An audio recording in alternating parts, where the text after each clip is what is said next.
Hello mga kanayon! So for today's video ay magluluto nga tayo nitong laing overload. Pagkabangon ko nga ay niligpit ko muna itong pinaghigaan namin. Para naman bago tayo mag-umpisa ng araw ay maayos naman itong aming kwarto. Nagwalis-walis na nga rin muna ako para naman mabawas-bawasan yung alikabok. Nang lumabas nga ako ay naabutan ko na itong si Mister na nililinis ang kanyang motor. Kaya naman ipinagtimpla ko muna siya ng kape. Hindi rin naman talaga ako ganun kasarap magtimpla ng kape, pero gustong-gusto ni Mister yung timpla ko. O, enjoy nyo na yung pagre-relax nyo dahil mamaya ay pagod na ang trabaho. Pagkatapos nga naming magkape, heto at pumunta na ng bukid itong si Mister. Siya na kasi ang magha-harvest nitong mga gabi. Napakaraming ang gabi ngayon. Paano ay panay-panay naman kasi ang pag-ulan. Nakakatuwa lang din talagang isipin na hindi mo na kailangang bilhin pa ang mga ito dahil nandyan lang naman sila sa paligid-ligid. Nako at muntik nang mataliso ditong si Mister sa paglabas niya ng bukid. Pagkatapos niya mag-harvest ay ibibili niya naman itong mga gabi bago natin talaga ito pwedeng gamitin. Habang hinihintay nga natin na mabilad yung gabi ay magluto muna tayo ng almusal. Abay hindi naman pwedeng malipasan tayo ng gutom ngayon. Dahil nga sa rest day ko ay maglalaba tayo ngayon. Actually, napaikot na ito ni Mister kanina at tumulong na lang ako sa kanyang magbanlaw at magsampay nitong mga damit. Sali-sali na naman nga itong si Kiro at naghahaharot. Matapos nga naming magsampay ay chinek namin itong mga gabi at napansin namin na tuyo na rin naman ang mga ito. Kaya naman agad na rin namin itong kinuha para naman maumpisahan na ang paghihiwa ng mga tangkay at dahon nito. Sinanay na nga ang tumulong sa akin para hiwain ang mga tangkay at dahon. Napakamabusisi at maproseso din talaga ng pagluluto ng laing.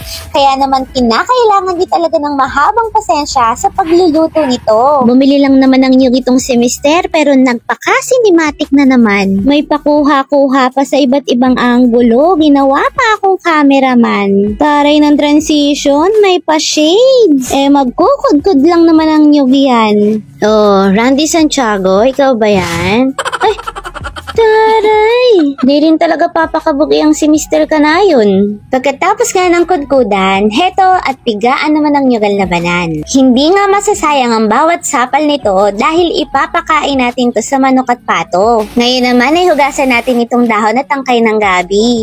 Abay para naman malinis bago natin ito gamitin, di ba? Pagkatapos ko nga itong hugasan ay inihanda ko na rin naman ng ibang rikado para gayating, hiwa-hiwain at pinuhin ng mga ito. Sa totoo lang ay mangiyak-ngiyak na ako sa paghihiwa ng sibuyas. Talagang for the content kaya titiisin natin yan.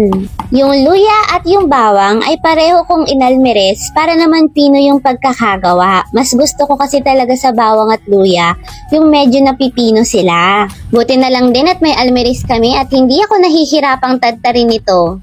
Para sa ingredients, syempre hindi mawawala itong gabi. Meron din tayong baboy, tinapa, hipon, chicharon, sibuyas, luya, bawang, at itong siling green. Meron din syempreng asin at paminta. Meron ding nyog at dahil sa kinulang na tayo sa nyog, ay meron tayong Coco Mama.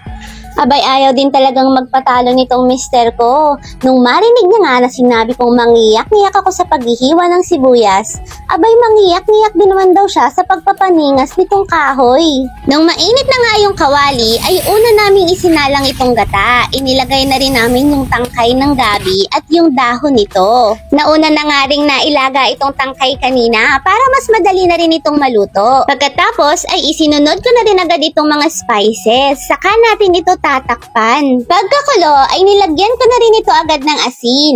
Dinagdagan ko na rin pala ng 2 pakete ng Coco Mama para madagdagan naman ng gata dahil kulang nga yung gata na nabili nitong si Mister. Maya-maya ngang konti ay nilagay ko na rin itong tinapa. Isinabay ko na nga rin itong ginisang baboy kanina. Idadagdag na nga natin itong hipon para mas sumarap pa yung lasa. Pagkatapos ay tatakpan nga natin muna. saka natin ilalagay itong chicharon. Dahil nga sa ito ay laing overload, kinakailangan na overload din ng ating sahog. Hahalu-haluin nga natin ito para mas lalong kumapit yung lasa ng sahog sa laing. Tapos tatakpan natin at ilalagay na nating huli yung mga siling green. At pag naiga na nga ng konti yung gata, ay pwede na itong hanguin. Pwede nang pagsaluhan ng buong pamilya. Kita mo naman, overload na overload talaga. Hay sa wakas at makakakain na rin. Simula pa nga umaga ang pagprepara. Mula sa pag-harvest ng gabi hanggang sa pagbilad nito. Hanggang sa paghanda ng mga rekado. Sobrang dami rin naman at ang haba talaga ng proseso. Pero worth it naman ang paghihintay dahil sobrang sarap talaga nito. 3 nga lang kami pero halos maitaob na namin ng kaldero at maubos namin ang kanin. O dahil sabi nga nila, share your blessing. Kaya naman nabigay na rin kami sa aming mga kapitbahay. 3 nga lang din talagang kapitbahay ang napagbigyan.